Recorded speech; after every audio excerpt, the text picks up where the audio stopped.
Most people think when an avoidant finally reappears after weeks of silence, it means something in them broke loose, that the distance did its work, that the missing finally outweighed the fear, that they walk back into your life ready to make things right. Wrong. That is not what silence does to someone wired this way, and it is not what brings them back through the door. The version of them that shows up on the other side of all that quiet is not relieved. They are not lighter. They are bracing. The same way someone braces before stepping into cold water they already know is coming. Because the moment they have to look you in the eye again, after weeks of nothing, something happens that has nothing to do with missing you and everything to do with what the silence was actually protecting them from in the first place. Here is what no one prepares you for. When the avoidant finally faces you after long silence, they are not walking in with clarity. They are not walking in resolved. Research on avoidant attachment shows that extended distance does not resolve their internal conflict. It only delays it, storing the tension somewhere convenient, somewhere they do not have to look at it directly. Time apart feels productive to them in the moment. It feels like proof they can manage on their own, like evidence that they do not need anyone the way the silence was starting to suggest they did. But the feeling underneath never actually resolves during that stretch of quiet. It does not evaporate just because they stopped answering. It waits. It sits there collecting weight while they tell themselves the opposite story. The story where distance is strength and silence is control. And the face-to-face moment forces all of that stored tension back into the room at once, whether they are ready for it or not, whether they rehearse for it or not. So the person standing in front of you is not the calm, resolved version they pictured on the drive over. They are someone whose nervous system is running several calculations at once, trying to look composed while doing it, trying to hold a face that does not match what is happening underneath it. Their composure cracks somewhere no one else can see it first. They walk and prepare with a script, something short, something that keeps the conversation controlled and the exit easy if they need one. Maybe they rehearsed the first line in the car.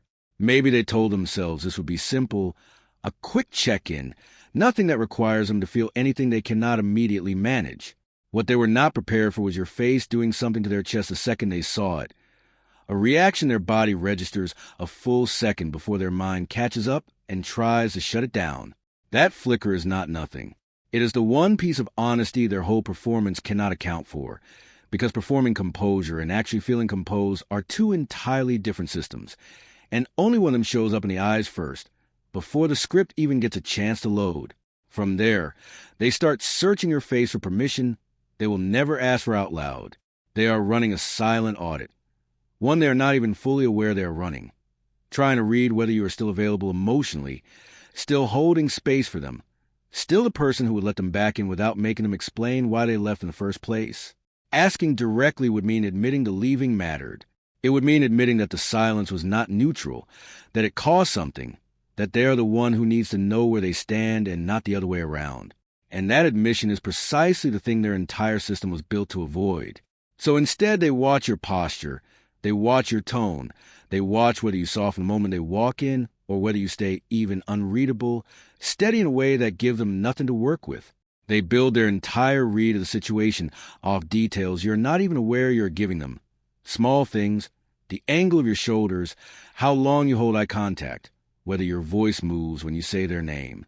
And the silence they created starts working against them the moment they are back in front of you.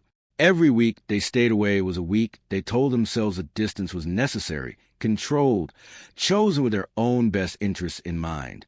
It was supposed to feel like clarity by now. It was supposed to feel like relief, like proof that stepping back was the right call all along.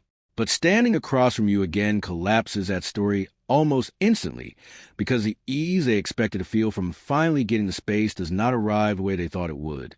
What arrives instead is the uncomfortable proof that distance did not actually fix whatever they believed it was fixing. The feeling they left to get away from is still there, unchanged, waiting exactly where they left it, and now it has an audience. A part of them wants to reach for you, and they cannot yet, not without something in them fighting it first.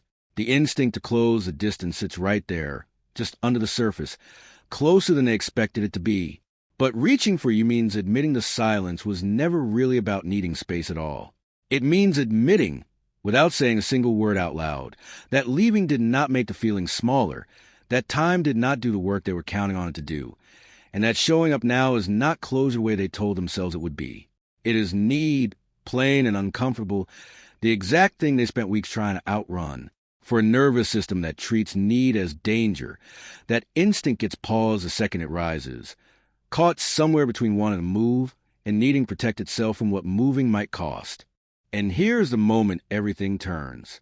Your reaction in that room matters more to them than anything they planned to say, more than the script, more than the careful opening line they had ready.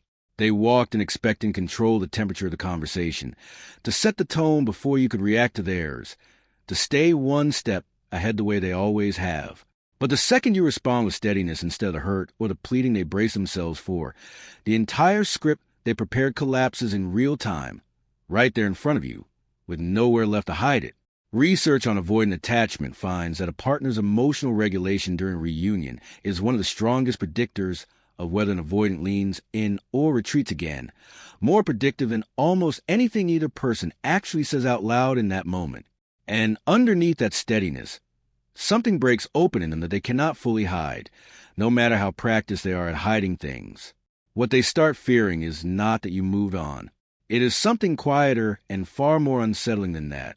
It is the realization that you did not need them to come back at all, that your life did not stop and wait the way some part of them assumed it would, and that some part of them wanted to matter enough that it would have.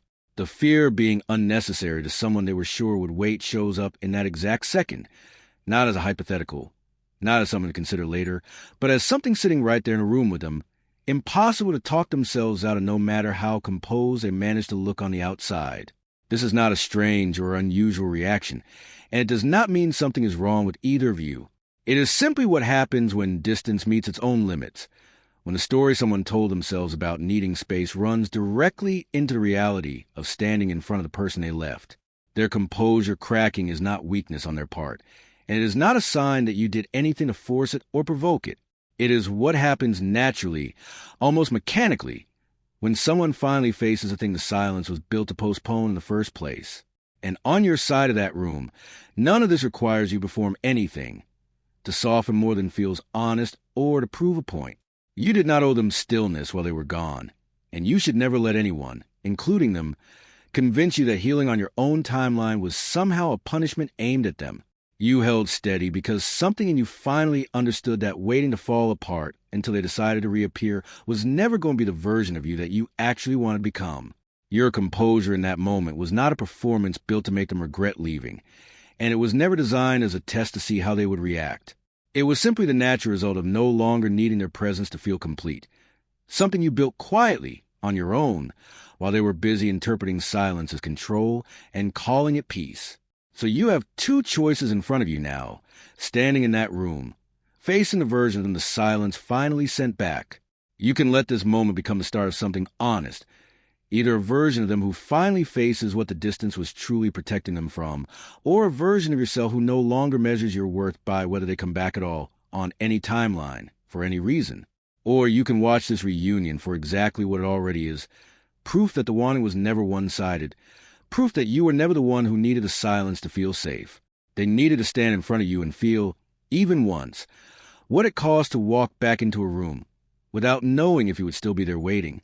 Both choices are valid, and neither one makes you wrong for choosing it. But only one of them actually gives you your peace back. And that choice starts right now, in this room, with a version of you who no longer flinches.